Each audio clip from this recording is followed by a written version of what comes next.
Di panel berikutnya ini judulnya Women in Arts ya.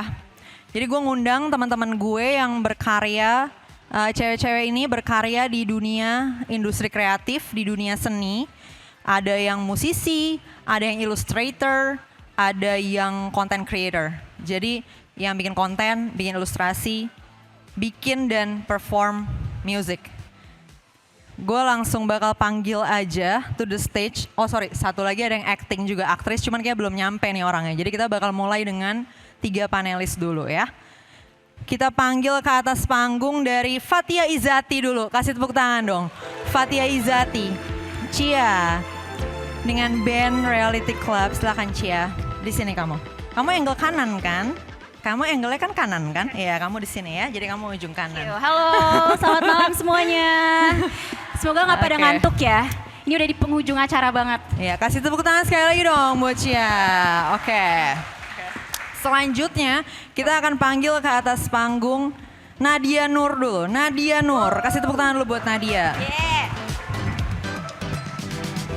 Nadia ini illustrator. Silakan Nadia di tengah sini. Dengan mic-nya. Halo. Oke. Ini kayak udah ditunggu-tunggu juga nih sama yang hobi ilustrasi dan gambar-gambar ya. Oke. Lanjut, ini yang terakhir yang udah nyampe, tapi nanti mungkin akan nambah lagi. Kita panggil, ini harusnya heboh banget sih tepuk tangannya, karena setahu gue fansnya militan abis ya. Nessie Judge, Nessie.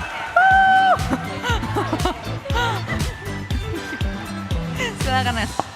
Kamu aman ya, angle kiri nggak apa-apa ya? Kamu di sini aja. Iya, nanti ada nyusul satu lagi. Hai semuanya. Tepuk tangan sekali lagi dong buat Nessie. Ini dia dari abis flight nih, baru banget dari airport ya katanya. Thank you banget lo Nessie, udah langsung kesini. Cia juga kemarin habis dari luar kota, tapi mereka baik banget sama gue. Gue bilang tolong dong bikin acara gue lebih asik dikit. Jadi gue minta tolong sama mereka, karena mereka nih salah satu teman-teman gue yang paling normal dari semua teman gue gitu. Makanya tadi gue minta tolong banget supaya memberikan warna yang bisa menambah excitement ya dikit gitu. Jadi bisa agak normal dikit acaranya gitu, nggak freak-freak banget gitu Cia. Oke, so Cia, Nadia, dan Nessie kasih tepuk tangan sekali lagi sebelum kita mulai panelnya. Ya, di sini kita mau ngomongin kalau dari subtitle forumnya ya, kita sih ngomongin creativity, ideology, profitability. Basically gue penasaran gimana mereka berkesenian gitu ya, gimana mereka ngelihat dunia kreatif nih, gimana mereka terus berkreasi, tapi pada saat yang sama mungkin membawa nilai-nilai, karena I know for sure, maksudnya gue karena kenal mereka personally, gue tahu mereka bukan orang yang ignorant dan bodoh amat ya. Karya seni gue mau bikin orang bodoh atau bikin orang jahat, bukan yang kayak gitu. Mereka peduli nih karya seni mereka nih bakal kayak gimana jadinya gitu ya ke masyarakat. Dan juga bahkan kalau kemarin lo yang Reality Club sempat bikin stance juga ya soal tragedi kemanusiaan yang sedang terjadi gitu ya. Kasih tepuk tangan dulu buat Reality Club. Ya, jadi mereka juga gue tahu punya nilai-nilai lah, punya values, punya ideologi gitu, yang masuk ke dalam bagaimana mereka berkarya. Dan yang terakhir adalah profitability of course ya. Jadi kita bakal bicara tentang gimana dunia yang, maksudnya dunia seni kan bisa dibilang kalau orang bilangnya apa ya, nggak pasti lah gitu ya, uncertainty-nya tinggi gitu. Mungkin kalau dari sisi usia aja, banyak artis tuh ngerasa kayaknya umur karir gue tuh gak bakal panjang. Karena kalau udah lewat dari umur segini gue udah gak bakal bisa bikin lagi. Habis itu gue harus cari income baru gitu, harus cari sumber income baru dan lain sebagainya. Nanti kita bakal dengar mereka sharing gimana mereka sustaining their life dengan kerja-kerja seninya gitu. Karena kan pada akhirnya bahkan seorang Cia, Nadia, dan Nessie yang seniman udah sehebat itu pun tetap aja harus bayar listrik dan bayar internet. Jadi tetap harus sustaining their life just like normal people. Oke, kita mulai dari ini dulu kali ya. Bagian creativity dan bagaimana teman-teman ngelihat diri teman-teman sebagai artis gitu ya, kayak how did you decide untuk gue mau jadi artis, gue mau berkreasi di dunia kreatif ini. Boleh dari Cia dulu. Gimana? Oke, ditanyain duluan. Thank you for the introduction. You're a great host. I know. Oke, tadi pertanyaannya adalah sebagai kamu kan sekarang udah menjadi seniman ya, udah menjadi musisi. how did you decide Wanna start, untuk decide, how did okay. you start lah? Ya, gimana start oke. menjadi artis? Ya. Oke, untuk aku mungkin aku selalu ngomongin ini sih, tapi bagi yang belum tahu, sebenarnya aku nggak ada background di hal-hal yang berbau kreatif. Aku justru kalau misalnya selama kuliah itu ngambilnya hukum, tapi mungkin itu lebih dari passion aja. Awalnya it was just a hobby. Aku kalau dulu suka ikutan kayak lomba-lomba nyanyi gitu. Nggak ada formal training yang gimana-gimana. Dulu pernah les piano tapi that was it. Tapi aku kayaknya emang banci tampil aja deh. Aku suka banget. You're a performer lah ya? I'm a performer. Aku suka banget Suka dulu. perform dan entertain Yes, people. I love entertaining people. That's it. Aku suka nyanyi. Aku dulu kalau misalnya sekolah ada teaternya, aku pasti ikutan. Aku suka banget bikin cerita-cerita dan juga memerankannya. But yeah, that's how it started. Sampai akhirnya, you know, itu cuman menjadi menjadi musisi hanyalah cuman kayak pipe dream aja rasanya. Kayak it's never gonna happen. Dulu mikirnya gitu. Sampai 2016. Sampai akhirnya Reality Club terbentuk. Tapi akhirnya keluar dari ketakutan tadi gimana Cia? Maksudnya it's never gonna happen fear-nya Right. tadi tuh? Akhirnya keluar dari situ karena it was at the right time. Aku akhirnya benar-benar berkecimpung di dunia kreatif itu ya karena it was at the right time, di mana YouTube, kan aku mulainya semua dari YouTube ya, bareng Nessie juga. Di mana there was YouTube, so you can upload your own songs, upload your own content. Aku bisa ngupload video-video, vlog-vlog dan juga video-video yang terkonsep gitu. Semuanya sendiri. Jadi everything came at the right time for me at that time. Yeah. Oke, itu ceritanya Cia. Kita move on dulu ke Nadia. Aku masih ingat video kamu berbahasa Inggris dulu masih jadi YouTuber awal. Yang ya. aksen. Iya. Oh, yang 21 aksen. Itu kayaknya video yang kita semua tonton. Ya Iya. minimalnya generasi gue, kayaknya semua generasi gue angkatan 2013 tonton. Itu video tercringy sedunia. Terus Cia Batu kesel loncatan dong gue gitu. post lagi di IG story. Oke, Nadia. Ya. Buat teman-teman yang belum tahu, aku Nadia Nur. Aku ini seorang ilustrator, tapi sekarang masih jadi pegawai kantoran di salah satu portal media online dan sekarang menjadi seorang ibu satu anak. Ya. Thank Sama nih, you. moms. Ya, latar belakangku bukan dari FSRD atau DKV gitu, tapi aku arsitek, lulus dari Universitas Indonesia, dan akhirnya belok menjadi ilustrator karena apa ya, kayaknya aku tidak bagus menggambar 3 dimensi gitu. Jadi kayaknya ada ketertarikan kok menggambar yang berkelok-kelok lebih menyenangkan dan tidak terpaku atas batas-batasan ruang gitu. Jadi akhirnya mencoba awalnya menjadi desainer grafis dulu. Semenjak kuliah udah mulai sih freelance desainer grafis, ternyata aku menemui kalau ternyata menggambar bisa menghasilkan uang. Itu kan tujuan kita hidup ya. Mencari uang. Balik lagi kalau nggak bayar listriknya pakai apa ya? Nanti kita bahas. Ya jadi akhirnya Akhirnya jadi menekuni itu gitu. ya memutuskan untuk menjadi ilustrator. Sebenarnya untuk sebagai mata pencaharian utama belum ya, karena aku masih terikat dengan satu kantor itu. Tetapi sekarang sedang berusaha mengembangkan nama sebagai ilustrator atau seniman. Gitu. Oke, thank you Nadia. Tadi kasih tepuk tangan dulu buat Cia dan Nadia. Sebelum kita move on ke Nessie. Gimana cerita Nessie? Tadi kalau Cia di tahun 2016 ya berarti mulai bermusik ya dia dengan Reality Club. Kalau Nessie ini mulai YouTubing ini dari tahun berapa ya? YouTubing sebenarnya aku satu angkatan sama Cia. Karena kita mulai di 2012-2013 ya. Oke. Jangan The good old dicari please days. ya video-video kita zaman itu, please jangan dicari. Tapi ya, dan surprisingly dan crazily, aku persis sama Cia. Jadi background aku tuh bisnis kalau kalian nggak tahu. Dan selama sekolah, I was just that person yang ada di teater, di band practice, di ruangan art. Performer always lagi ya trying berarti sama nih. something dan selalu gambar di buku-buku ketika guru jelasin jangan ditiru. Dan ya, it was always my life di rumah. Mamaku juga sering melukis, jadi aku suka ngeliatin dia ngelukis. nyanyi, dan it was me trying different things sampai akhirnya YouTube Works tuh banyak banget sebenarnya. Mulai dari Tumblr, mulai dari dulu ada kayak apa buat ngupload foto kayak gambar-gambar gitu, illustrating. I'm not really good at all, obviously that's why it didn't work out. Jadi maksudnya sebelum di YouTube 2012 Banyak 2013 banget tuh udah SoundCloud dari dan kapan everything. sebelumnya udah create other things lah ya Yes. gitu ya. Dan Oke. ya, well I kept going karena ya jatuhnya itu passion juga. Jadi ketika misalkan di kelas, waktu aku kuliah ya mengikuti semua pelajaran, tapi ketika break time nih, teman-teman aku mungkin lagi main Candy Crush atau mereka lagi baca portal bola gitu kan, aku ngedit. That was my fun gitu. That was me trying to write a script. That was just what I do for fun. Dan ternyata ya ketika aku mencoba untuk upload dan akhirnya juga ada YouTube gitu yang menjadi platform yang membiarkan aku untuk berbagi kreativitas, akhirnya something takes off gitu. Jadi aku percaya sih ketika kita mencoba banyak hal, eventually maybe one thing will Something do works well. gitu ya. Jadi just try everything, nanti ada satu minimal yang akan works gitu ya.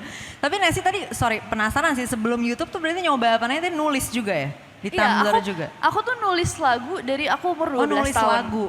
Di SoundCloud itu berarti awalnya? Enggak, aku gak pernah share di Oh, SoundCloud. oh, Tapi oke, jadi kayak bikin misalkan aja. adik-adik aku, sepupu-sepupu aku, papa-mamaku tuh selalu tahu kayak I would come with my guitar and play. Not very good, but that was just as, you know, like an Jangan-jangan itu outlet. ngerendah doang ya. Jangan-jangan sebenarnya bagus banget please, lagunya ya. please. Coba lagunya dijual ke Reality Club coba. Nggak berani. Jadi dari kecil udah sebenarnya udah bikin lagu. Terus tadi tapi di awal sempat nyobain ilustrasi juga apa segala macam Gambar, gitu ya, gitu. gambar segala macam. Tapi akhirnya at some point coba YouTube, tapi berapa lama into YouTube terus kamu kayak ngerasa oke, this works for me Okay, gitu. this is actually like a crazy story. Tapi aku mulai YouTube itu bener-bener nggak ada uang dan nggak ada subscriber for the longest time. Sampai mungkin masuk Longest time-nya komunitas berapa sedikit tahun naik ya, gitu penasaran ya. juga sih. Jadi Berapa begitu lama masuk tuh waktu ke itu? community gitu, begitu teman-teman YouTuber mulai banyak, ya kalau kita collab mungkin itu bakal naikin Oke. views. Tapi sampai ada regular content, Neror itu muncul di 2017. Yang mana I wasn't making that much money atau that money at all sampai di tahun 2017 yang mana itu tahun keempat aku bikin video. Setelah kayak berapa Iya, tadi ratus kan video. Dari 2013, Iya. terus 2017 ya baru ada this famous Neror videos ya. Iya, dan ternyata itu yang malah itu yang bikin community gather gitu, kayak oh ternyata banyak ya orang-orang yang suka hal yang sama aku. Hal-hal creepy ini aku pikir aku doang yang suka gitu. Tapi sebelum itu kontennya udah kayak gitu ada juga? vlog, arahnya? ada vlog segala macam. challenge gitu. Kayaknya Cia juga mainan kayak gitu ya, Ci, Aku di YouTube ingat ya? masa-masa itu. Aduh sentimental deh ngomonginnya. Nancy nge-vlog dan challenge dan lain Tapi aku masih sebagainya. suka kok video-video itu sesekali Still do it, gitu. I don't know. Oke, kita panggil dulu satu panelis kita lagi yang ternyata udah nyampe. Gita Sinaga, makannya nanti dulu ya Gita. Sorry, silakan. Ya, Gita Sinaga nih pertama gue tahu nama dia tuh dari nyokap gue. Jadi nyokap gue bilang, ih itu tetangga aku kata dia. Katanya dia adalah anaknya tetangganya nyokap gue, Gita. Silakan Gita, ya thank you. Iya, dan nyokap gue selalu bilang nih cantik banget nih, katanya anak tetangga ini cantik banget. Jadi kita lagi ngobrol tentang how did these people start menjadi artis atau masuk ke dunia arts Gita. Nah silakan sekarang berarti giliran Anda, karena mereka udah selesai semua. Jadi boleh share kayak, kan lu sekarang tuh aktris lah ya hitungannya. Lu ada berapa judul sinetron dan FTV yang udah pernah lu mainin Git? Totalnya? Agak sulit di total karena FTV tuh lumayan apa ya, Oke. produksinya kan masif banget, kayak sebulan tuh bisa 4-5 kali gitu. Tapi kalau dilihat di Wikipedia kayak mungkin ada panjang, gue udah gak pernah hitung sih. Tapi cukup Udah nggak aktif keep track lah. ya? Oke, lu mulai tahun berapa dan kenapa lu akhirnya menjadi aktris? Kalau mulai sebenarnya nggak sengaja. Jadi awalnya itu kurang lebih tahun 2000, aku syuting sinetron mungkin di 2008, 2009. Awalnya banget kalau masih mau mundur lagi tuh karena syuting iklan dulunya. kejadiannya kenapa bisa jadi bintang iklan tuh biasanya kalau orang ada yang di interview gini jawabannya cuma dua, nemenin temennya casting atau ketemu di salah satu mall. Jadi dulu tuh ada kayak casting manager atau apa gitu yang suka cari-cari talent di mall-mall di Jakarta karena dulu kan belum banyak platform kayak sekarang bisa ngeliat dari sosial media gitu kan. Jadi aku casting-casting iklan dan sampai sekarang akhirnya jadi jatuh cinta sih sebenarnya sama dunia peran dan gue rasa kayaknya nggak ada salahnya untuk menjadikan ini profesi gitu sih kan sebenarnya. Dan maksudnya kesempatannya masih ada sampai sekarang gitu. Oke, itu tadi ceritanya Gita. Jadi udah pada cerita semua ya tadi ya dari Chia, Nadia, Nessie dan Gita. Sekarang kita bakal masuk ke proses kreatif. Mungkin ini gue nggak bakal nanya ke semua banget, tapi nanti silakan kalau mau nimbrung ya. Tapi yang gue tahu actively bikin konten terus itu salah satunya Nessie. Gue selalu bertanya-tanya kok orang ini bisa punya ide mulu ya gitu. Jadi gue berharap mungkin lo share this question jadi bakal bisa insightful juga buat lo. Tapi serius, gue ngerasa gue bukan orang yang kreatif. Jadi gue suka penasaran sama orang-orang kreatif ini tuh gimana caranya mereka bisa kreatif, punya ide mulu. Silakan Nessie cerita. Sebenarnya buat aku gampang banget. Karena aku tuh punya community of viewers yang lumayan loyal sama Neror dan kita nggak pernah kehabisan ide. Dan kita selalu mencoba untuk up ourselves. Jadi kayak kalau misalkan kita pernah bikin video kayak gini, oh nextnya gimana ya, next levelnya gimana gitu. Tapi ide-ide itu selalu ada bertebaran di sekitar kita. Dan ya thanks Dari to community berarti ya tadi ya salah Neroris. satunya. Neroris yang that I very ngasih ide. love so much. Tapi sebelum this community kebentuk kan ini kan nggak mungkin dari titik pertama kamu jadi artis udah punya supply of fan base dong.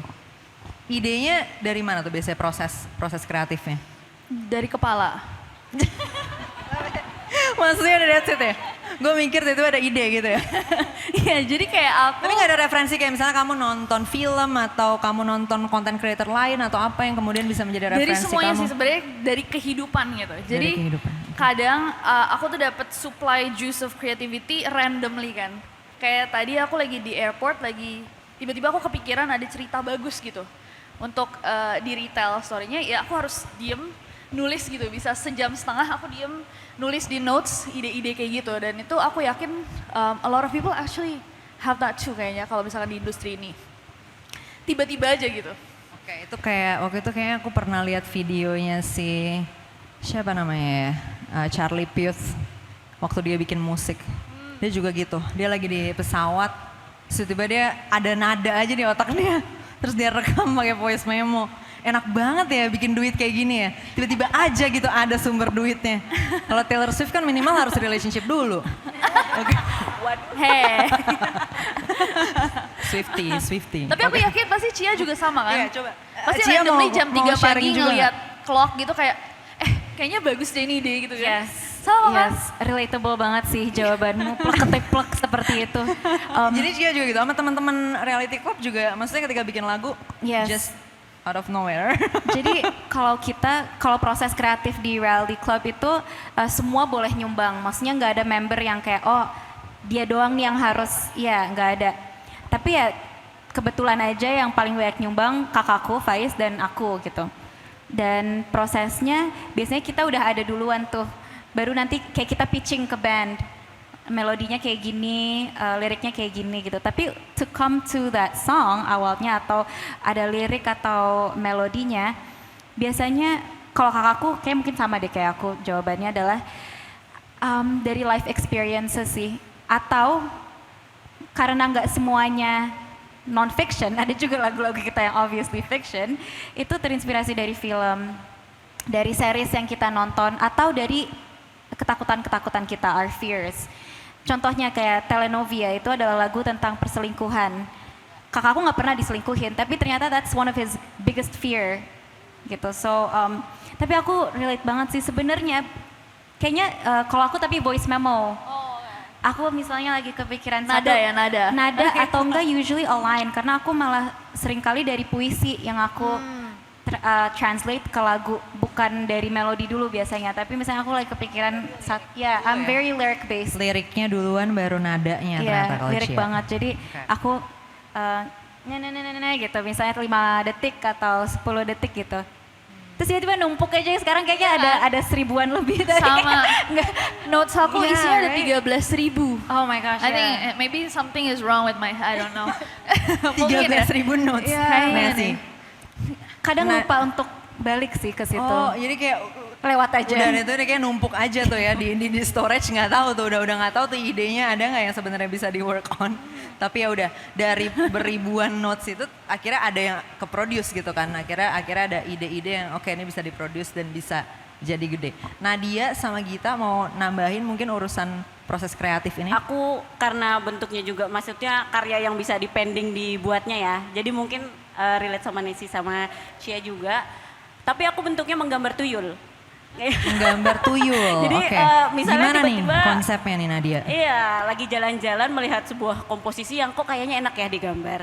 Tapi aku kan nggak mungkin spontan menggambar pohon dengan realis, menggambar abstrak. Jadi aku menggambar tuyul biasanya. Di sketchbook aku kayak ini orang. Gitu kayak ini Bulat-bulat aja pohon. dulu tuh ya. Iya. Aku kira kakak beneran suka tuyul karena aku juga enggak. suka. Nah, nanti aku masuk video kamu. Nah itu dia. Aku Kita udah bisa excited collab tadi ya. kayak oh tuyul ya udah. Kita bisa collab nanti. Ya, tapi kayak setelah ditumpuk banyak, kadang-kadang aku juga suka melupakan tuyul-tuyul ini. Aku gambar apa ya?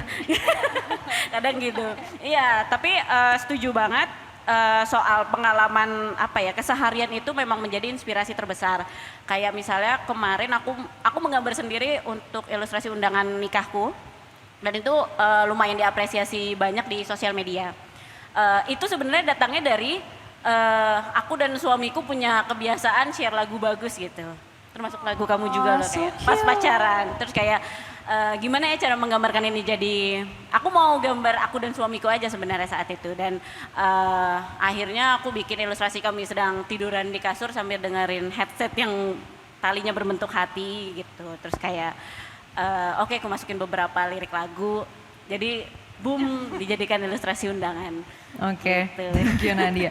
Gita sebenarnya bukan not really a part of creators ya, maksudnya di dunia perfilman dan persinetronan ini kan lo lebih kayak memainkan Wayang gitu cerita ya. orang Tapi ya. sebenarnya menarik sih, gue mungkin bisa sedikit sharing gitu Iya, ya. iya, boleh. Jadi aktor itu kalau sekarang kan terpisah banget ya. Jadi ada aktor film dengan segala persiapannya yang cukup matang.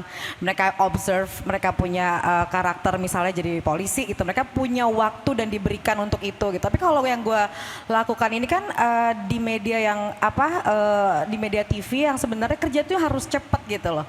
Gue menganalogikannya kalau film mungkin kayak orang masak yang benar-benar disiapin sampai ke ada garnishnya cantik apa segala macam. Tapi kalau TV kita ngelakuin itu nggak ada waktu dan buat apa gitu loh kan. Jadi kayak orang yang lapar mau makan cepet itu gimana caranya jadi makanannya. Misalnya kita masak yang sebenarnya lebih cepet aja gitu.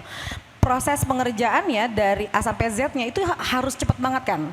Jadi kita nggak dikasih waktu untuk observe karakter sebenarnya yang sedip itu dan lain sebagainya. Tapi gimana sih caranya akhirnya pemain-pemain ini tentunya yang banyak dipandang sebelah mata karena mungkin hasilnya nggak seperti apa yang idealnya orang lain harapkan gitu ya. Tapi bisa menyajikan yang sebenarnya mau disampaikan, message yang mau disampaikan dari skenarionya gitu. Akhirnya banyak shortcut yang dilakuin. Kalau gue salah satunya, kadang-kadang nih ya dapat peran seorang ibu punya anak atau istri. Gue by the way belum married kan susah nih membayangkan punya pasangan aja agak malas gitu tiba-tiba ngebayangin Punya gitu kan. anak gitu ya kalau di peran lo gitu kan. Iya, jadi akhirnya gue memilih untuk ya itu banyak nonton film, banyak mendengar cerita dan bahkan kadang-kadang gue lagi dimanapun tuh gue mengaktifkan pendengaran gue untuk melihat atau nguping ya kasarnya obrolan orang-orang di sekitar gitu loh. Jadi kurang lebih permasalahan orang kayak begini tuh kira-kira yang dirasain mungkin begini, itu pun masih mendekati gitu, belum tentu bisa serupa. Cuman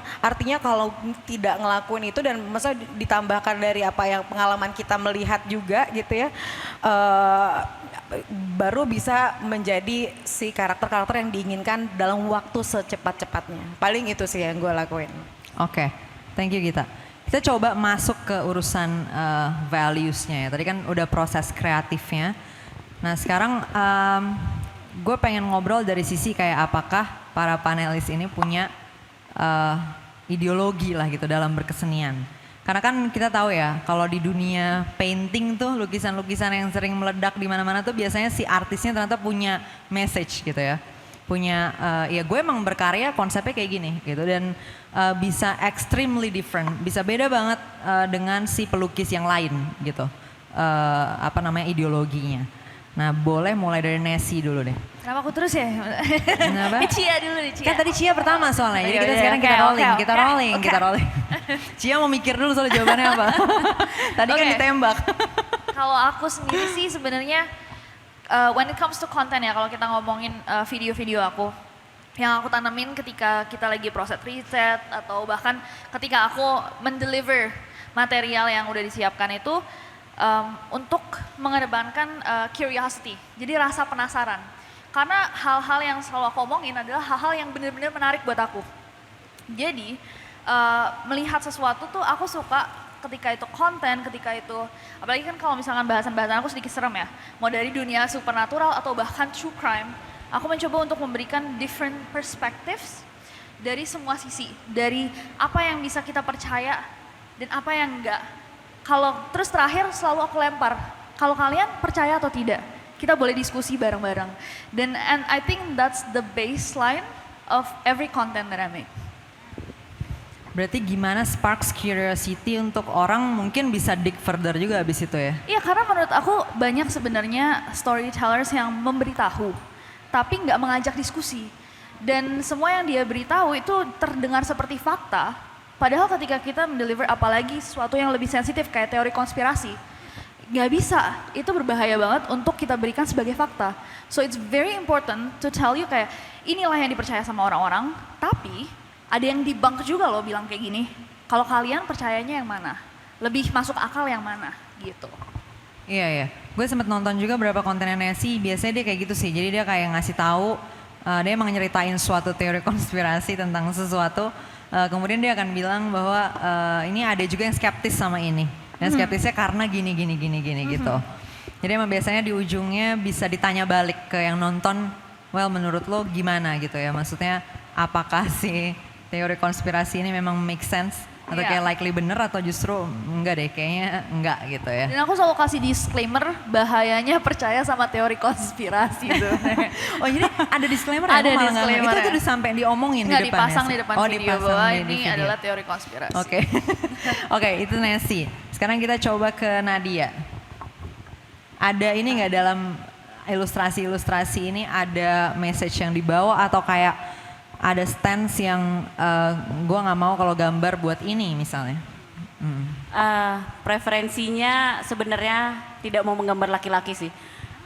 Oke. Aku bukan sekeras itu ya, tapi susah aja sebenarnya gambar laki-laki. Basicnya Susah. adalah mudah sekali menggambar perempuan karena aku adalah perempuan dan setiap hari aku melihat tubuh perempuan itu. Kamu sendiri gitu Iya, ya Nat ya? karena itu Oke. sendiri. Jadi banyak yang memang menanyakan ya, kenapa gambarmu jadinya seperti itu gitu? Apakah ada ide-ide aktiviskah di dalam situ? Enggak juga sih. Sebenarnya Kayak, cuman karena ya, lebih gampang aja Iya, karena itu aku- badan gue sendiri. Betul dan ditambah dengan aku suka warna Lebih pink kenal. gitu. Jadi kayak Oh.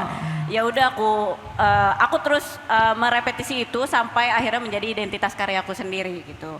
Tapi Atau berarti dari sisi values-nya itu nggak ada unsur values-nya sebenarnya, tapi lebih Oke, kayak sorry, Iya. kita ulang. It's okay. Kita bikin yang ini. Nah, karena dengan menggambarkan perempuan sebenarnya banyak tawaran-tawaran menarik yang akhirnya jadi aku tidak memantapkan ideologiku dulu sebagai seniman lalu aku mantap menjadi seniman yang membawakan apa gitu. Tetapi sembari berjalan ternyata aku menemukan itu.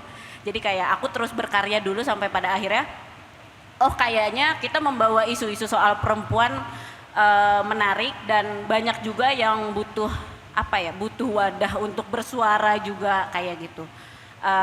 Jadilah beberapa kali gambarku sebenarnya nggak seterang-terangan menceritakan tentang keadaan perempuan sih, mungkin agak abstrak dan agak surreal juga gitu. Tetapi ya kalau misalnya orang-orang yang melihat bisa merepresentasikan sendiri gitu, karyaku itu tentang apa.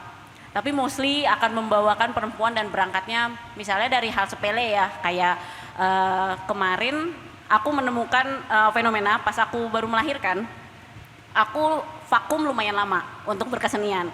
Sedangkan ada seniman lain yang kira-kira punya anak juga, tetapi dia masih bisa lanjut berkesenian dan dia itu laki-laki gitu. Nah kayak sebenarnya ya ada faktor lain ya selain aku perempuan dan dia laki-laki. Cuman kayak isu-isu kayak gitu yang mungkin bisa dibawa ke publik gitu sebagai kita sebagai Berarti perempuan. ada semacam pengalaman-pengalaman perempuan yang kamu angkat juga lewat karya-karya seni kamu gitu ya? Iya Nat? betul. Oke, kita coba lanjut dulu ke tadi Cia yang belum ditanya. Silakan Cia. Ada nggak? Tapi kalau di lagu-lagunya mungkin lebih kayak, tapi ada nggak sih message di dalam lagu-lagu romantis ini? Aku kadang-kadang penasaran juga sih, karena kan biasanya yang orang anggap ideological adalah lagu-lagu tipikalnya kayak siapa namanya Iwan Fals atau enggak kayak Fist. Soalnya kalau Fist semua gue dipaksa ya sebagai junior oleh para senior-senior kami menjejelin lagu-lagu perjuangan gitu kan. Ya. Nah tapi apakah mungkin di balik lagu-lagu personal, ya maksudnya yang lebih personal story dari Reality Club, itu juga ada message mungkin dalamnya atau ada values di dalamnya? Ya, well, pastinya kita banyak punya values. Tapi apakah kita akan menumpahkan itu semua di karya kita? Enggak juga, karena kita rasa yang paling penting untuk bikin karya adalah kejujuran kan. Dan apa yang hati kita pengen tumpahkan pada saat itu. Dan kenapa ya ujungnya our songs mostly ya pasti tentang romance atau enggak tentang kehidupan. What we realize, kita juga pernah mikirin gini kan kayak kok kayaknya kita nggak kayak aktivis banget, nggak bawain lagu tentang apa gitu. Tapi what we realize is lagu-lagu yang nggak ngomongin makro tapi mikro kehidupan sehari-hari tentang daily life seseorang juga itu ternyata penting gitu karena people still need to relate. Dan yang paling bikin kita bahagia sebagai band, or at least me, adalah ketika orang bilang, Kak, thank you because of your song aku bisa ngerjain skripsi, atau because of your song aku bisa ngelewatin patah hatiku yang susah banget ini. That helps someone gitu loh, and ternyata that's more impactful to me in the long run gitu. Tapi bukan berarti kita nggak akan bikin lagu-lagu yang ngomongin lebih tentang apa ya perjuangan gitu, enggak. Emang belum aja. Belum, kan soalnya tadi idenya tuh spontan ya. Jadi kalau misalnya belum ada kuncrung muncul lirik Tapi yang... sekarang lagi banyak banget kan. Oh iya, sekarang lebih banyak banget ya. Di bank songbook Udah. aku lagi banyak Liriknya banget. udah ke arah sana semua. Udah ke arah sana Iya. tentang sekarang liriknya udah jauh banget. Cause ya kita juga selalu berevolusi kan sebagai artis, sebagai penyanyi gitu dan musisi. Iya. Maksudnya dulu oke, mungkin album 1 kok lagu kita light banget kayak bubblegum pop. Terus album kedua tiba-tiba pengen ngerok banget gitu tentang kehidupan yang kayaknya gimana. Ketiga tentang apa. Nah keempat ini ya ternyata aku udah nggak di situ lagi. Aku pengen bikin lagu tentang being a mom, tentang isu-isu politik. Ternyata ya emang harus ngikutin aja prosesnya gitu sih. Alright, Gita, gue tuh personally kenal beberapa aktris dan aktor yang mereka punya stance soal mereka nggak mau meranin karakter tertentu, mereka nggak mau main film yang ceritanya begini, ceritanya begitu. Gita, lu punya kayak gitu juga nggak? Yang kayak enggak, lu totally. Gue Apapun. sebenarnya melihatnya lebih kayak ini produksinya siapa aja gitu ya. Kalau di TV tentunya kan banyak batasan, jadi sebenarnya nggak harus terlalu tight banget mikirin itu. Tapi kalau film gitu, gue sampai pernah bilang if only memang ceritanya bagus sekali, kemudian ada satu scene yang mengharuskan. Sebagai seorang aktor seharusnya memang nggak ada barrier itu sih sebenarnya. Tapi gue ngeliat dulu nih produksinya gimana, siapa yang ngedirect, terus tujuan karakternya itu apa gitu kan. Tapi kalau misalnya kayak gue seorang Nasrani memerankan tokoh Muslim dengan cerita apapun segala macam, gue nggak ada batasan untuk itu sih. Iya biasanya kalau yang gue tahu yang batasan tadi tuh emang juga lebih ke soal values juga kadang-kadang. Jadi kayak misalnya menurut dia film ini atau sinetron ini atau FTV ini menawarkan jalan cerita yang mengajarkan nilai-nilai kayak gini-gini misalnya kayak gitu. Jadi nggak mau ikutan kayak gitu. Tapi kalau dari lo justru enggak ya, maksudnya hal itu nggak menjadi barrier. Ke karakter enggak, tapi kayak tadi gue bilang produksinya kita lihat dulu ya, lebih ke production. gitu kan. Iya. Industrinya lah gitu ya, lebih ke company-nya gitu ya.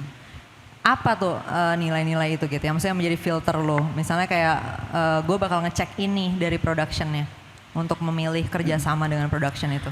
Contohnya gini ya kan, tadi kalau bilang jalan cerita dan lain sebagainya, kalau gue segitu milih jalan cerita untuk di TV yang sebenarnya ragam jalan ceritanya nggak banyak. Ya Karena padanya itu aja yang laku di market kita ini. Iya kan Gitu ya? ceritanya kan rada repetitif gitu-gitu aja gitu. Jadi apalagi yang mau disortir dari itu ya, itu pertama. Tapi kalau yang gue maksud tadi adalah kalau misalnya masuk ya ke industri filmnya, ya mungkin gue akan lebih concern untuk itu. Tadi kan gue bilang, ya kan banyak juga nih aktor yang misalnya gue nggak mau kissing scene misalnya, gue nggak mau ada scene-scene yang gue misalnya kelihatan seolah-olah lagi make love atau apa atau mungkin topless atau apa. Kalau gue nggak lihat itunya sih, tapi ceritanya apa dulu. Kalau misalnya jalan ceritanya kacangan, cuman mau buat untuk itu dijadikan kayak apa ya, cerita porn yang receh-receh ya justru pasti gua nggak mau gitu.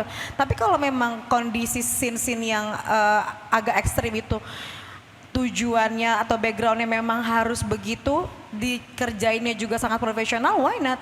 Gitu sih. Makanya tadi gue bilang, kalau gue sih lebih ngeliat ke si jalan cerita produksinya siapa. Kan kita biasanya langsung tahu tuh kalau pemain PH-nya siapa, director siapa, kita bisa kira-kira bisa mengira-ngira ini akan dibuat kayak gimana gitu. Oke. Kita move on ke profitability tadi ya. Tadi kan mereka udah cerita tentang proses kreatifnya, kemudian nilai-nilai yang dibawa atau message yang mau dibawa dalam karya-karyanya. Nah sekarang biasanya poin 2 sama poin 3 nih kadang berseberangan kadang ya. Karena katanya kalau misalnya kita rempong kan ngefilter nilai, misalnya tadi kayak pakai values, pakai ethical boundaries segala macam, profitability-nya nih yang rusak gitu ya, kadang-kadang kayak gitu. Nah jadi mungkin nanti mereka juga bisa share di sini gimana sustaining life lewat kerja-kerja di industri kreatif. Karena tadi juga Chia sempat ngomong I'm never gonna make it, terus tadi Nadia sempat bilang dia kaget bahwa ternyata ilustrasi bisa menghasilkan uang.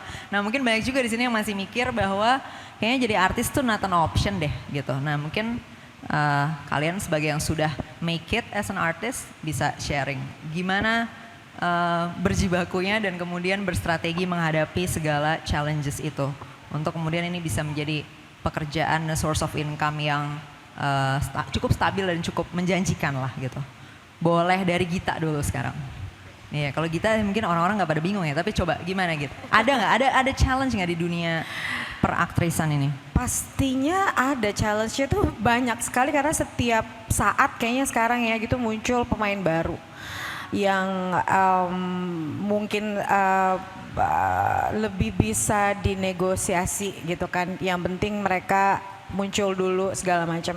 Tapi kalau gue meyakini bahwa kalau kita memang tahu kita punya kemampuan, kemudian lo tahu bisa menilai diri lo gitu dan lo maksudnya gini ya, di dunia gue itu yang paling penting adalah lo bisa menjaga attitude lo sebenarnya. Lo bisa long last. Karena satu kali lo diomongin itu akan menyebar secepat itu. Bahkan sampai orang yang mungkin belum pernah kerjasama sama kita. Iya, dan itu mempengaruhi. Secepat itu ya? Secepat gosip itu baru mau niat ditiupkan sudah sampai kemana-mana gitu kan. Iya, emang mengerikan gitu. Kadang-kadang mungkin kalau ada orang yang mau menelaah dulu case-nya kayak gimana, mungkin nggak langsung nyalahin kita. Karena kadang-kadang sebenarnya ada beberapa pemain itu yang sedang membela hak-haknya gitu loh. Cuman dianggapnya belagu banget sih lo kayak gitu kan. Banyak yang mau ngantri. Nah kita harus pintar-pintar sih membawa diri. Kalau apakah profitable? Sangat. Artinya industri industri televisi ini makanya mungkin sampai sekarang masih banyak yang mengantri gitu ya. Meskipun tetap sekali lagi gue akui banyak juga yang sudah memandang sebelah mata. Memang cukup sangat menghasilkan gitu loh. Tapi ya tergantung ya, sustainability itu sebenarnya bisa jadi sustain dengan diri kita sendiri, dengan kemampuan yang lo miliki, lo upgrade nggak sih gitu loh. Lo lihat niat masuk dunia entertain ini untuk apa dulu, kan ada goalnya tuh, karena memang lo suka dunia perannya kah, atau mungkin ada hal-hal lain kah gitu kan. Nah kalau niatan dari awalnya itu tetap sama, gue rasa segala hal negatifnya tuh bisa dilewatin gitu loh kan. Oke. Itu tadi dari dunia pertelevisian. Sekarang kita ke Chia dulu, dunia permusikan. Ini kayaknya, Profitability ya. ya mungkin bisa disebutin juga nih, tahun keberapa profitable. Oke, kalau sebagai musisi ya ada istilahnya nggak manggung nggak makan. Jadi emang kita harus banget fill up schedule kita Sabtu, Minggu, kadang sekarang Jumat atau nggak hari-hari random. Sekarang tuh kampus-kampus suka kayak bikin pensi hari Rabu gitu. That really helps buat kita weekdays. Tapi baru profitable yang bisa ninggalin kerjaan banget Yang tuh lain itu mungkin jadi bisa yang lain. dedicated, ya bisa dedicated musician. Dedicated. Kalau kita lebih cepat sih, kayak 3-4 tahun lah. Sebenarnya itu nggak hitungannya udah cepat cepet juga ternyata. sih. Itu 3 tahun sebenarnya udah nggak cepet cepat, ya. tapi itu dimana aku rasa untungnya aku merasa aku sangat bersyukur karena seenggaknya I have YouTube. Tapi lelaki-lelaki ini masih ada 4 lain kan, member lain Di reality yang club. mereka emang harus ngantor. Dulu kakakku tuh dia kerja HRD gitu. Jadi di tahun keempat akhirnya tuh udah mulai tuh keisi schedule Jumat Sabtu Minggu dan akhirnya bisa leave their job dan bisa fokus full time sebagai musisi. Tapi ya balik lagi kayaknya kalau di musik sebenarnya PR kita masih banyak. PR kita tuh maksudnya Indonesia ya. Royalti kita masih harus ngatur banget. Royalti tuh dikit banget, lebih dikit daripada YouTube AdSense. Sorry, ini maksudnya karena regulasinya, Cia?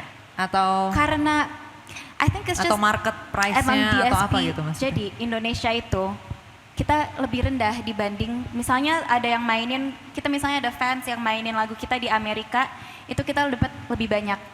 Karena yang di Indonesia kebanyakan pakai Spotify-nya yang gratis. Jadi lebih dikit gitu.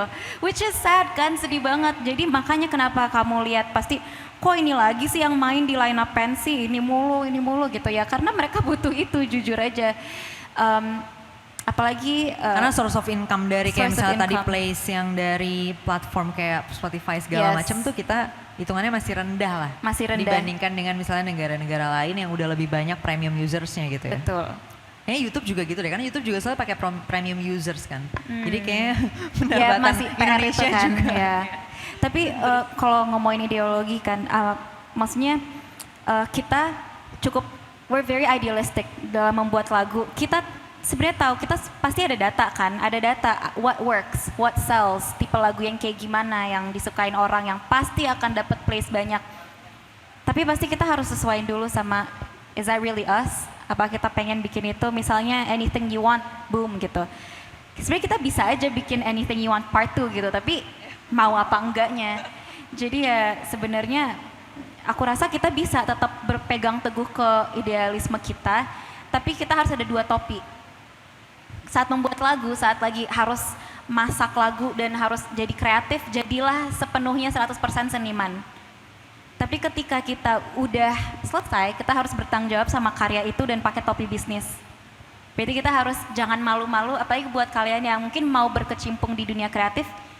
Setelah karya kamu jadi, kamu nggak boleh malu untuk share karya kamu. Dan aku ngerasa banget ini pas masa-masa YouTube ya. Kenapa mungkin banyak YouTuber yang nggak naik atau mungkin content creator yang nggak naik? Karena they don't push their product to the maximum. Sementara untuk nge-share produk kamu itulah yang paling penting. Karena percuma kita bikin karya yang bagus tapi gak ada yang dengerin, gak ada yang lihat sehingga gak profitable gitu kan. Oke, thank you Cia sharingnya. Kita ke Nessie dulu sekarang. Tadi Nessie sempat cerita bahkan untuk nyampe ke story yang udah works tuh butuh 4 tahunan tadi ya. Ini ternyata ini nih. Terus untuk nyampe ke itu bisa ternyata menjadi source of income yang cukup oke. Langsung di tahun itu atau bahkan Enggak dari lah. sebelumnya? Bahkan kayaknya ada beberapa business investment yang harus dilakukan pertama gitu. Kayak misalkan Oke. kalau aku, dalam kasus aku sewa ruko, build a team gitu. Jadi dari minus dulu, sedikit harus berani dengan ini. Tapi aku setuju banget sama Cia gitu.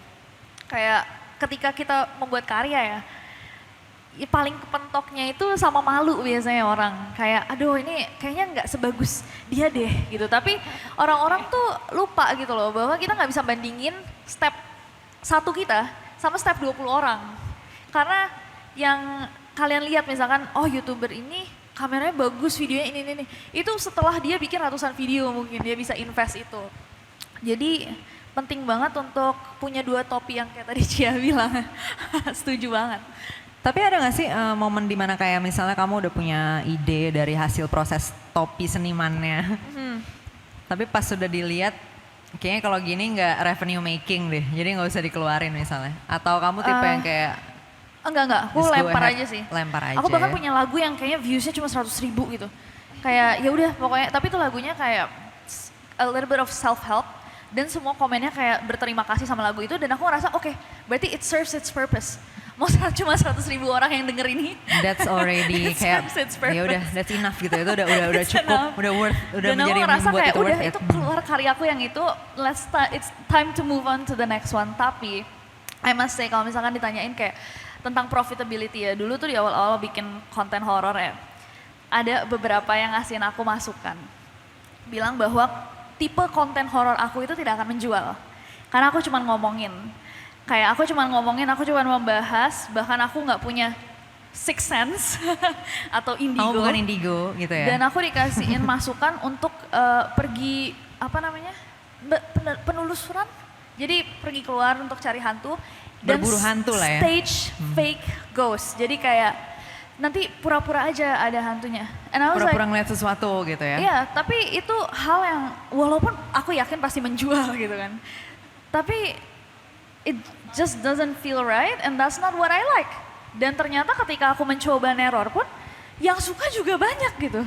Dan aku mengumpulkan nerorisku. Still works anyway gitu ya ternyata. Iya, ya. dan sekarang malah aku ngeliat banyak banget orang yang melakukan konten yang sama gitu, menceritakan dari mejanya tentang cerita horor tanpa harus keluar dan mencari hantu gitu. Ya kan? Karena yang mencari hantu juga ada channel Iya, lain yang itu juga udah gede juga. lain gitu. Kalian kebayang nggak kalau aku ke hutan-hutan gitu kayak, guys, dengan yang bahasa Indonesia aku yang kadang-kadang kecampur-campur gitu kan, where are you gitu kan. I sense. I sense and There's maksudnya something here. aku merasakan. Oke, tapi ini menarik juga sih poinnya Nessie. Maksudnya kadang-kadang kan kayak orang-orang tuh selalu ngerasa itu tuh either or lah gitu ya. Selalu ngerasanya kayaknya kalau gua nggak ngerjain yang paling menjual, berarti gua nggak bakal menjual deh. Gitu loh, kayak kesannya tuh kayak gitu. Padahal sebenarnya sangat banyak alternatif lain yang menjual yang kadang tuh belum ada yang bikin aja. Misalnya, itu kadang ada kasus kayak gitu. Jadi bukan marketnya nggak buy it, bukan marketnya nggak suka itu, tapi kebetulan belum ada yang supply. Jadi nggak ada datanya bahwa orang suka ini gitu loh. Iya. Nah kadang-kadang tuh artis atau creator suka kejebak sama data what works yang sekarang ada, yang existing. Nah padahal kan belum ada data yang belum ada ya barangnya gitu kan. Jadi bisa aja sebenarnya ide lo yang lebih sesuai dengan nilai-nilai lo itu actually bisa cukup sama lah, minimal sama menjualnya ternyata sama yang tadi dibilang ini nih yang market suka gitu ya.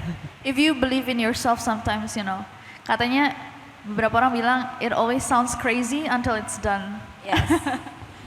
Tapi itu datang dari orang yang jago-jago sih creationnya. Jadi gue juga harus mengembalikan kalian ke bumi juga ya. Maksudnya apa? Tetap aja it still takes skills dan sometimes bisa aja kebetulan yang lu bikin ternyata nggak works, bisa ya. Jadi mungkin harus digali lagi ya kan pola-pola yang lain. Nah kebetulan yang dari karyanya Nessie dan Cia itu yang emang ide-idenya ternyata works so well. Maksudnya orang juga nganggap itu bagus.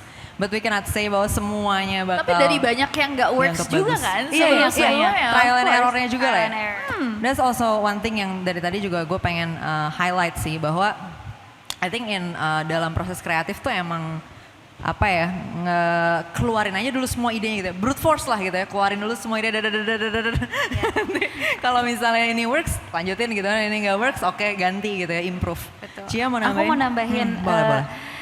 bener banget karena mungkin sekarang semua lagi kayak pengennya semua instan kan, kayak atau nggak yang viral. Tapi yesterday sebenarnya Sabrina Carpenter said this, not yesterday tapi adekku kasih tahu, overnight success only takes 8 years. Which is berarti kadang orang lihat overnight successnya doang, tapi sebenarnya udah 8 tahun loh prosesnya gitu loh. Jadi yang penting mulai dulu aja gitu sih. Nadia, gimana? Ini Ya. tadi yang awalnya nggak tahu kalau dunia ilustrasi bisa menghasilkan, tapi terus akhirnya find out about it. Gimana? Sebenarnya kalau didengerin proses kreatif kami semua sebenarnya sama ya, kayak mencoba-coba mencari. Aku berangkat dari watercolor sebenarnya. Kayak aku mencari watercolor, ternyata audiens watercolor butuh yang realis, itu lebih menjual gitu. Akhirnya aku berubah lagi, bikin komik.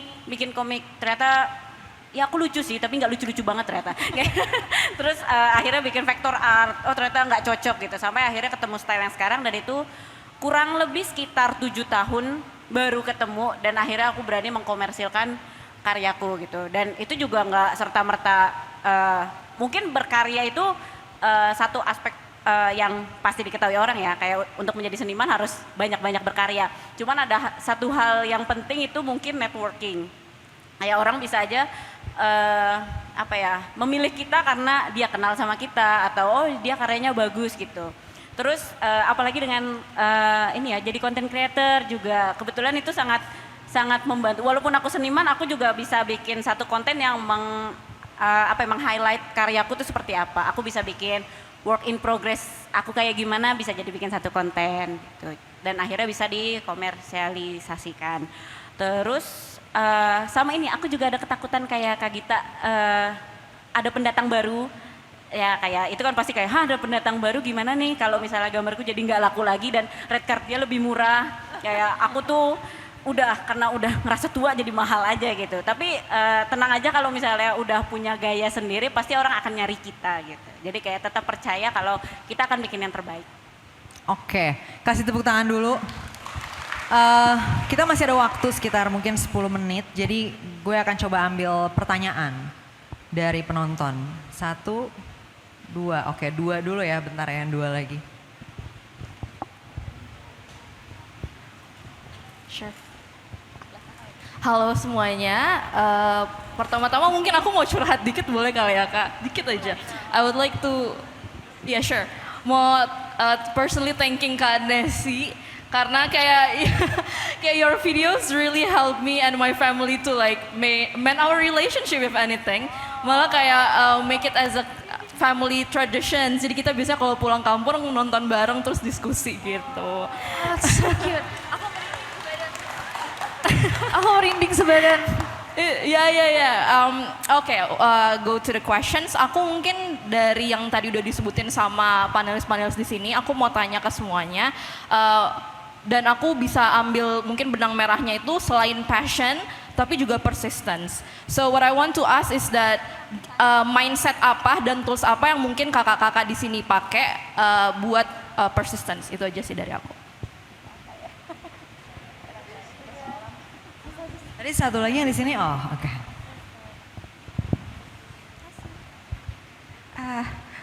Halo kakak-kakak semua, perkenalkan aku Aca. Aku adalah mahasiswa dan juga sedang volunteer di salah satu NGO yang berfokus kepada pendampingan perempuan yang mengalami kekerasan. Nah sebenarnya aku juga sedang merintis karir di ilustrasi dan di NGO itu juga aku volunteer sebagai ilustrator. Nah di sana sebenarnya aku belajar banyak untuk mendeliver membuat ilustrasi yang compassionate bagi perempuan. Nah, sekarang tantangan yang aku hadapi itu, aku pernah jadi korban pelecehan seksual di transportasi umum dan di NGO itu juga sedang membuat program untuk membuat media edukasi terkait pelecehan seksual di transportasi umum, khususnya TJ sama transportasi lain sih, tapi juga aku sedang membuat tesis mengenai bagaimana membuat ilustrasi yang compassionate bagi korban-korban yang pernah juga mengalami apa yang aku rasakan. Tapi yang bikin aku mengalami hambatan itu karena aku masih ngerasa takut untuk mendeliver hal yang pernah aku alami, dan aku juga masih ngerasa takut untuk bisa membuat gambar yang bisa nyampe ke semua perempuan, terutama yang pernah mengalami pengalaman yang nggak enak tersebut. Jadi aku mau secara spesifik nanya ke Kak Nadia, gimana sebagai seorang ilustrator yang mendapati tantangan dengan isu yang cukup berat, terus bagaimana juga cara mencari inspirasinya dan akhirnya bisa nemu cara yang bisa membuat ilustrasi yang bisa compassionate bagi perempuan. Terima kasih. Oke, thank you. Ya, kita mulai dari yang persistensi dulu, mungkin boleh dijawab sama Nessie dulu ya, karena ini kan neroris nih. Ya benar, aku udah ngeblank habis dengar yang barusan. Hi, by the way, love you. Kalau aku persistensi sendiri sih sebenarnya bertahap ya. Jadi kayak di awal tuh emang aku nggak bisa pungkiri bahwa emang faktor luck, luck tuh apa Kak? Keberuntungan. Kelihatan ya udah capek. Faktor keberuntungan itu play a part in everyone's success I think. Dan aku beruntung bahwa ketika aku mulai itu aku masih kuliah. Jadi aku punya cukup waktu untuk pelan-pelan nge-build sampai akhirnya dia menjadi fondasi untuk aku berdiri dari situ, mulai dari situ. Dan perseverance sampai kayak ketika jatuh atau kayak oh kok konten ini sekarang kurang baik atau sekarang statistiknya kurang bagus, itu balik lagi ke kepercayaan diri sih, kayak sepertinya aku masih bisa deh, sepertinya aku bisa coba ide yang lain deh, sepertinya orang-orang masih mau kok ngelihat konten-konten lainnya, apa lagi ya yang bisa aku lakukan gitu. Jadi mengelilingi kita sama orang-orang yang juga percaya sama kita itu juga penting banget. Jadi aku merasa bahwa aku bisa persevere atau aku bisa kuat meneruskan all these years. Sekarang tahun ke-11 karena biasa aja. Karena ya itu aku merasa kayak I try to push myself ketika aku turun pun I refresh myself ngelihat orang-orang lain yang berkarya juga, cari inspirasi baru, dan inspirasi itu bisa datang dari mana aja, so that's for me personally. Thank you Nessie. Gita mungkin bisa nambahin, karena Gita juga udah lama banget nih berkarya sebagai aktris. Dengan segala dinamika di dunia pertelevisian yang mungkin udah naik turun kiri kanan segala macam. Apa yang bisa membuat lo persisten sebagai seorang seniman? Yang sering kita gosipin juga gitu ya. Iya sering banget ya gosipin, tapi gue gak bisa share di sini. By the way aku juga suka banget tau nonton, aku sebenarnya suka banget nonton Nessie Judge. Jadi aku neroris juga ya berarti. Ya, udah gue bilang kan tadi fansnya dia militan dan banyak. Buat jadi persistence ya. Aku aja baru sadar kalau mungkin apa yang aku lakuin ini bisa dianggap persistence gitu. Mudah-mudahan. Tapi sebenarnya berarti yang tadi mikirin jawabannya apa gitu ya. Berarti kita harus mencintai dulu apa yang kita kerjakan sih. Kalau udah mencintai itu biasanya jadi muncul dorongan yang bisa membuat kita memaklumi hambatan-hambatan, karena kan nggak mungkin mulus gitu aja perjalanannya kan. Sebenarnya kayak dorongan irasional kalau lagi bucin gitu nggak sih Git? Kayak terlepas dari kekurangan-kekurangan yang ada, kok tau bisa terus aja ya, kok bisa keep going aja ya gitu ya maksudnya. Red flag by, black flag by, lupa itu analogi gitu. Tepat banget sih. Kayak kita lagi bucin sama seseorang gitu, ada red flagnya segala macam, enggak kok nggak apa-apa kan ini masih oke bisa lah deh, gitu kan. Masih bisa Tapi deh. akhirnya kita persistence kan, persistence tuh dapetin orang itu. Nah ujungnya masalah dapet apa enggak bukan itunya kan, tapi proses kita menjadi orang yang baru itu.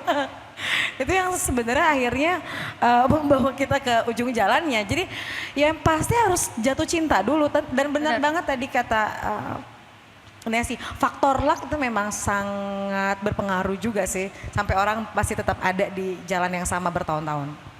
Ya karena juga pasti ada faktor luck yang dari sisi kesempatannya juga ya, maksudnya kalau misalnya kita persis terus tapi juga kesempatannya nggak ada atau gimana juga ya gimana gitu kan. Terus juga mungkin sepertinya sih mereka di sini juga punya support system yang luar biasa ya, maksudnya sebenarnya keluarga mereka juga mungkin mendukung, ada teman-teman dan lain sebagainya yang bikin persistensi tadi itu sebenarnya mungkin bukan really persistensi individual, maksudnya mungkin bukan mereka doang sendiri yang persis, tapi juga ada like all these forces around them yang juga bantu mereka jadi bisa persisten. Cia mau nambahin mungkin soal persistensi? Karena kayak Cia juga udah lumayan lama ya berkarya. Ya, mungkin mau nambahin ya penting, trial and error tuh penting banget benar. Kayak aku balik lagi mulainya kan dari YouTube, tapi sebenarnya cita-cita aku musik gitu. Tapi caranya gimana ya? Oke, mungkin masuk dari YouTube dulu gitu, bikin cover-cover lagu. Sampai akhirnya ketemu Nesi lagi tuh kayak sentimental banget karena ya aku Nostalgic inget gitu ya? banget, very nostalgic. Kita angkatannya sama kan di YouTube. Aku inget banget pada suatu hari Nesi datang ke rumahku. Kita mau bikin konten, bukber dan mau bikin konten. And I remember you asked me, kayak kenapa ya my YouTube tuh nggak naik-naik, kenapa lagi stuck banget? Itu aku inget banget. Dan pada saat itu aku lagi sama Agung terus kan, jadi mungkin aku lagi naik. Tapi as you can see dinamikanya tuh ada banget sekarang. Nesi, she has like how many like millions of subscribers, dan malah aku yang sekarang nggak aktif YouTube, jadi kayak emang selalu ada ups and downs di kehidupan, and you just have to go with it. Kalau emang kamu beneran suka dan percaya itu bukan takdir sih, mimpi yang kamu pengen gitu, pasti akan you're gonna be persistent about it. Dan it worked out for us, cause now I'm a musician and you're doing your Nereus stuff, so yeah. And Iya, it's like, kayaknya banyak yang and also kaget. you meet like people along the way. It's the Yeah. friends you make. Iya, mungkin banyak yang kaget juga ya bahwa Nesi pernah mengalami fase di mana dia bingung YouTube-nya nggak naik-naik. For sure. Padahal Nesi sekarang kayak, gila Nesi mah videonya selalu trending gitu. Udah nggak, tapi Tapi nggak ternyata, but anyway, iya, tapi ternyata emang pernah juga melewati fase-fase itu, dan buat Tapi menurut aku ya, ngelewatin fase-fase itu tuh bikin kita lebih appreciative juga. Dan Ketika juga you make it gitu ya? Ketika ya, when you're doing well, not when you make it. When oke. you're doing a bit well, a bit well. kita tuh bisa appreciate orang-orang yang lagi struggling juga. Dan kita itu lebih grounded. Karena kita tahu bahwa di bawah itu susah. Di atas itu jadi kita kayak berterima kasih sama orang-orang yang support. Aku bener-bener kayak, sometimes people ask me kayak, lo tuh beneran suka gak sih kayak ngobrol-ngobrol sama Nereus? No, I do. I genuinely appreciate every person yang bilang bahwa dirinya itu ngikutin aku dari lama gitu. And like watch my videos. Dan menurut aku itu sih, itu satu hal yang not a lot of people get ketika mereka langsung di atas. Justru dengan melewati fase-fase sulit itu lebih apresiatif ketika you're doing a bit well. A bit well. Jadi bahkan a little bit of improvement udah bisa, wow, ternyata this feels good gitu ya. Nah Dia, kita boleh move on ke pertanyaan kedua dulu, nanti kalau misalnya mau nambahin pertanyaan pertama boleh. Tadi pertanyaan keduanya kan bicara soal sebenarnya gimana how to speak gitu ya for orang-orang lain, pengalaman orang lain lewat ilustrasi. Silakan Nadia. Untuk pertanyaan pertama, aku setuju sih, jadi ya udah. Kayak karena bingung juga mau ngomong apa, udah diomongin semua gitu. Yang pertanyaan kedua ini sebenarnya aku kan kerja di media kebetulan, dan banyak sekali dapat kerjaan soal tolong dong gambarin ilustrasi soal KS, soal banyaklah kekerasan seksual berbasis gender online gitu. Itu dan aku tentu saja aku nggak begitu ini ya, kayak nggak bisa sepenuhnya mewakilkan mereka yang menjadi korban gitu. Dan itu memang agak sulit dan sensitif sekali karena ada beberapa hal yang tolong jangan sampai nyerempet trigger gitu. Jangan sampai kena triggernya, jangan sampai membuat orang tuh malah apa ya, mengingat sesuatu yang pernah terjadi di diri dia. Tentu saja aku sebagai ilustratornya gimana ya, pengalaman pun juga dikatakan ya belum pernah gitu. Jadi kadang-kadang aku biasanya memang tentunya mencari referensi editorial illustration yang gimana akhirnya aku bisa lewat simbol entah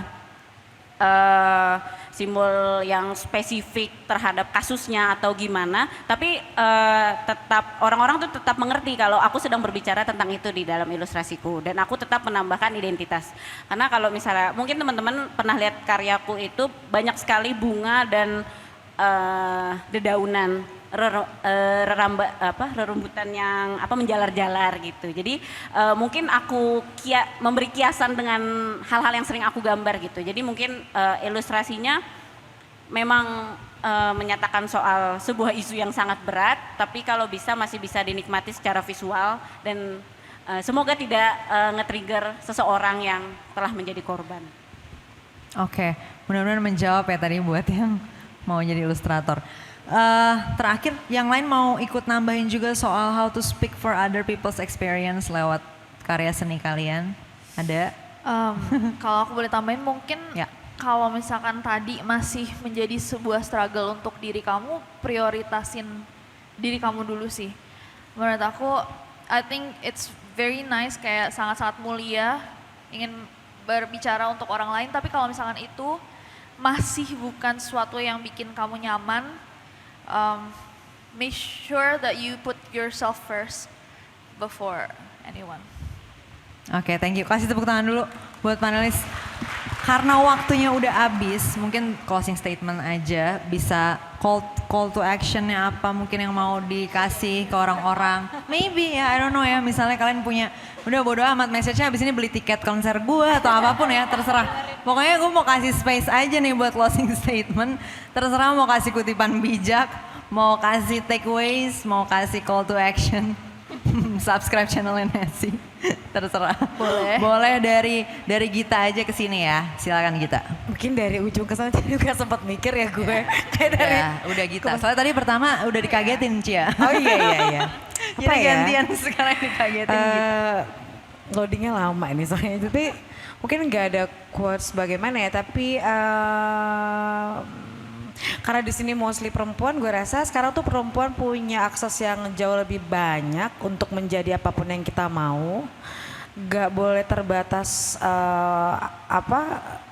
maksudnya jangan membatasi diri gitu loh untuk explore diri kita terus menerus gitu, karena aku sampai saat ini aja di usia yang masih 17 ini gitu, aku masih terus gitu berusaha explore apa yang mungkin diri aku masih milikin supaya kita bisa memaksimalkan value kita sebagai manusia sebaik-baiknya. Itu aja sih.